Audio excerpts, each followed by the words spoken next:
Home, relationship, प्यार और romance. मैं 17 की थी और वो 39 साल का शादीशुदा आदमी था। ये है हमारी लव स्टोरी। एक दिन खाली बैठे मैंने फेसबुक पर एक अनजाने आदमी को फ्रेंड रिक्वेस्ट भेज दी, जो दिखने में बहुत हैंडसम था। उस आदमी ने उसी रात फेसबुक पर मेरी भेजी फ्रेंड रिक्वेस्ट एक्सेप्ट कर ली। तुम्हें पता है कि तुम इस साड़ी में कितनी खूबसूरत लग रही हो, उसने मैसेज किया। थैंक्स, मुझे भी तुम्हारी डीपी अच्छी लगी। इसी तरह हमने बातें करनी शुरू कर दी।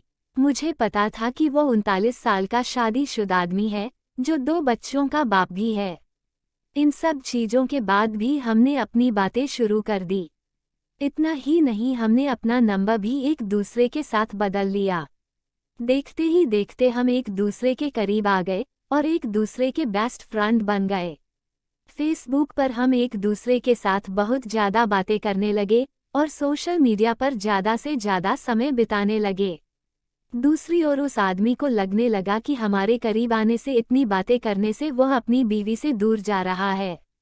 वह अपने बच्चों के साथ दूसरे सिटी में रहती थी। वह मुझसे बोलता था, अभी पता नहीं, मैं सारा दिन तुम्हारे बारे में ही सोचता रहता हूँ। मुझे अफसोस है इस बात पर। मैं नेचर से काफ़ी शर्मीली थी, मेरे काफ़ी अच्छे दोस्त भी थे, लेकिन मुहाफिज जैसा दोस्त होना काफ़ी स्पेशल था मेरे लिए।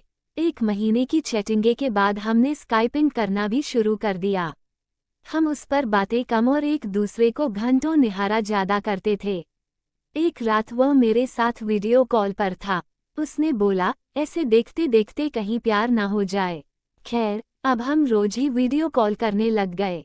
हम इतने पास आ चुके थे कि अब हम एक रियल कपल की तरह बिहेव करने लगे थे। हम रोमांस करते, एक दूसरे को चिढ़ाते और थोड़ी लड़ाइयाँ भी करते। कहने का मतलब था कि एक 17 साल की लड़की को 39 साल के आदमी से प्यार हो गया था। प्यार की कोई उम्र नहीं होती।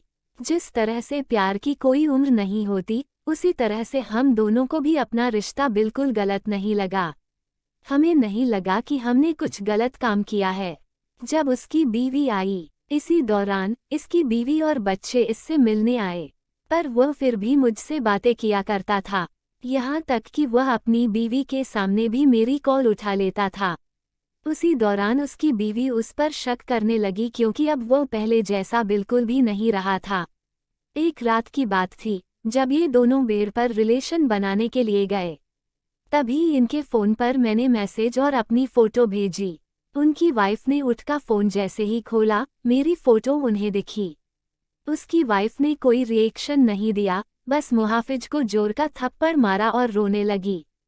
3 दिनों के बाद वह घर छोड़कर चली गई। मुझे उसकी वाइफ के लिए काफ़ी बुरा लगा, इसलिए मैंने उससे कई दिनों तक बातचीत बंद कर दी। उसकी वाइफ के जाने के बाद हम फिर से मिले और हमने लॉन्ग ड्राइव पर जाने का प्लान बनाया। जब उसने मुझे प्रपोज किया, उसी शाम उसने मुझे प्रपोज किया, मुझे सिर्फ तुम ही चाहिए और कुछ नहीं। अपनी जवानी में मैं काफ़ी सारी लड़कियों से मिला, पर तुम ही एक ऐसी लड़की हो जिसने मेरा दिल चुराया है। वहाँ कुछ देर के लिए शांति छा गई। फिर उसने मुझे आई लव यू बोला। उसकी आंखों में आंसू थे। हम एक दूसरे को किस करना चाहते थे, गले लगना चाहते थे। मैं तुम्हें ब्लॉक कर रहा हूँ।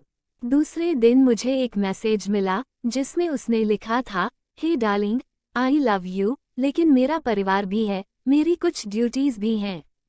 यह मेरा तुमको आखिरी मैसेज है। मुझे प्लीज़ कॉल या टेक्स्ट मत करना, मैं तुम्हें ब्लॉक कर रहा हूँ। मुझे ऐसा लगा कि मानो मैं शादी के बाद विधवा बन गई हूँ। मैं बुरी तरह से टूट चुकी थी, काफ़ी परेशान थी। फिर लौटा वो मेरी जिंदगी में। 3 महीने बीत जाने के बाद मैं एक लड़के के साथ रिलेशनशिप में आई। एक दिन मेरे पास किसी दूसरे नंबर से मुहाफिज का मैसेज आया, बानी, इज़ दैट यू? प्लीज़ मेरी लाइफ में दोबारा वापस आ जाओ, मैं तुम्हारे बिना नहीं रह सकता। मैं समझ गई कि यह उसी का नंबर है और फूट फूट कर रोने लगी। 1 घंटे की चैटिंग के बाद मेरा दिल फिर से पिघलने लगा। मेरे बॉयफ्रेंड को इन सब चीज़ों के बारे में कुछ नहीं पता था। मैंने उससे सब कुछ छुपा कर रखा था। मैंने उस पूरी रात केवल मुहाफिज से बातें करती रही थी। एक दिन मुहाफिज ने मुझे अपने घर पर लंच के लिए बुलाया था। मैंने हाँ कर दी और चली गई। घर जाकर मैंने देखा कि वो खाली था और वहाँ केवल मुहाफिज और कोई नहीं था। उसने मुझे अंदर बुलाकर फ्रेश होने के लिए बुलाया। उसने ढेर सारी बातें की और खाने की टेबल सजाई। मेरे लिए ये सब नया था, मैं केवल इधर उधर देख रही थी। तभी अचानक मैं जैसे ही पीछे मुड़ी उसके होंठ मेरे होंठों पर थे। हम एक दूसरे को किस करने लगे। मैं भूल गई वह कौन है और मेरी उम्र कितनी है। वह पहला टाइम था जब मैं किसी के साथ सेक्स कर रही थी, वो भी ये जाने कि हमने प्रोटेक्शन ली है या नहीं। अपने प्यार के नाम की वर्जिनिटी। तभी मुझे दर्द का एहसास हुआ और मैंने अपनी वर्जिनिटी उसे दे दी जिससे मैं बेहद प्यार करती थी। मैं उसी दर्द भरी हालत में घर वापस आ गई। दूसरे दिन मुझे काफी अच्छा महसूस हो रहा था। अब मुझे पूरी तरह से एहसास हो चुका था कि वो मुझे कभी नहीं छोड़ेगा।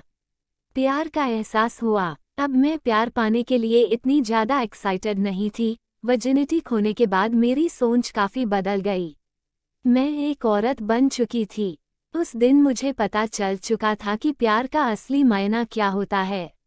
एक दिन मैंने अपनी फीलिंग्स के बारे में मुहाफिज को बताया और बोला कि मुझे हमेशा के लिए छोड़ दे। उसने कहा कि कोशिश करेगा। धीरे धीरे मुहाफिज का नाम मेरी जिंदगी से मिटता चला गया। वो हमेशा रहेगा मेरा पहला प्यार। मैंने उसका नंबर डिलीट कर दिया और उसने भी मुझे ब्लॉक कर दिया। मैंने फिर उसे कभी ट्रेस करने की नहीं सोची, लेकिन उसकी यादें आज भी मुझे डराती हैं। मैं खुश थी कि मैं इस अजीब से लगने वाले रिश्ते से बाहर आ गई, लेकिन आज भी वह आदमी मेरा पहला प्यार रहेगा। मैं भगवान से दुआ मांगती हूँ कि मुझे जब भी कोई दे तो वह एकदम मुहाफिज जैसा हो। दोस्तों, कैसी लगी आपको कहानी? अच्छी लगी हो तो लाइक, शेयर और चैनल को सब्सक्राइब करें। इस कहानी के बारे में आपकी क्या राय है कमेंट करके जरूर बताएं। कहानी सुनने के लिए धन्यवाद।